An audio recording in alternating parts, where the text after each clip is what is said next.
Olá pessoal, que Deus continue abençoando a todos. Eu estou com a Bíblia aberta no livro de Ezequiel, capítulo 33, continuando falando sobre o atalaia, sobre o profeta Ezequiel, que Deus colocou como atalaia sobre a casa de Israel. No último vídeo, eu meditei no versículo 10 e no versículo 11.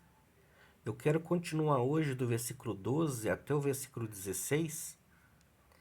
Eu vou reler o versículo 11 e continuo no versículo 12. Dize-lhes: Vivo eu, diz o Senhor Jeová, que não tenho prazer na morte do ímpio, mas em que o ímpio se converta do seu caminho e viva. Convertei-vos, convertei-vos dos vossos maus caminhos. Por que razão morrereis, ó casa de Israel? Tu, pois, filho do homem, dize aos filhos do teu povo: a justiça do justo não o livrará no dia da sua transgressão, e quanto à impiedade do ímpio, não cairá por ela no dia em que se converter da sua impiedade. Nem o justo poderá viver pela sua justiça no dia em que pecar.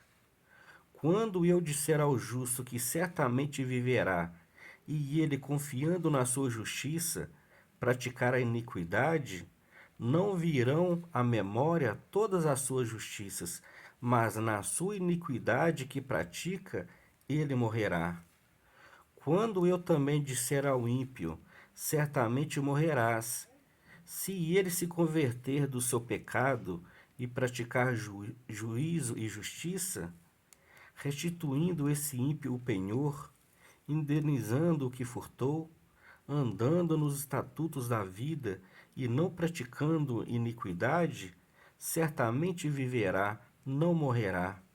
De todos os seus pecados que cometeu, não se terá memória contra ele. Juízo e justiça fez, certamente viverá. Então, nós vemos nessa passagem aqui Deus falando tanto para o justo quanto para o ímpio.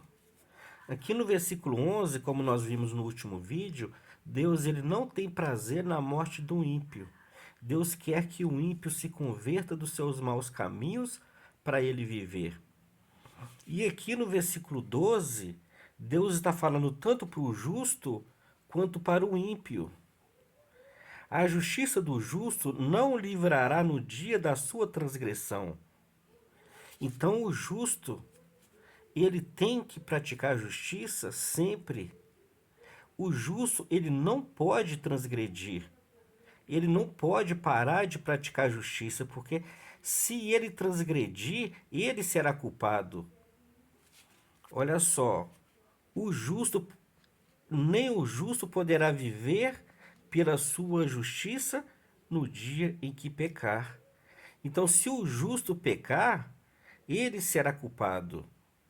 O justo, ele tem que ser justo todos os dias da sua vida. Quando eu disser ao justo que certamente viverá, e ele confiando na sua justiça, praticar a iniquidade, não virão à memória todas as suas justiças, mas na sua iniquidade que pratica, ele morrerá. Então, nós que praticamos a justiça, nós não podemos pecar, nós não podemos desviar, porque se nós desviar do caminho certo e praticar a iniquidade, nós seremos culpados do nosso pecado. Tudo aquilo que o justo fez de certo, toda a justiça que ele praticou antes, isso não vai livrar ele no dia em que ele pecar e viver uma vida de pecado. O pecado condena tanto o ímpio quanto o justo. Então nós temos que praticar a justiça sempre. Nós não podemos cair naquela de dar uma fugidinha. Eu vou dar uma fugidinha rapidinho, depois eu volto. Não, isso é muito perigoso. O cristão, ele tem que ser justo todos os dias. sempre, porque no dia em que ele desviar, o pecado condena ele.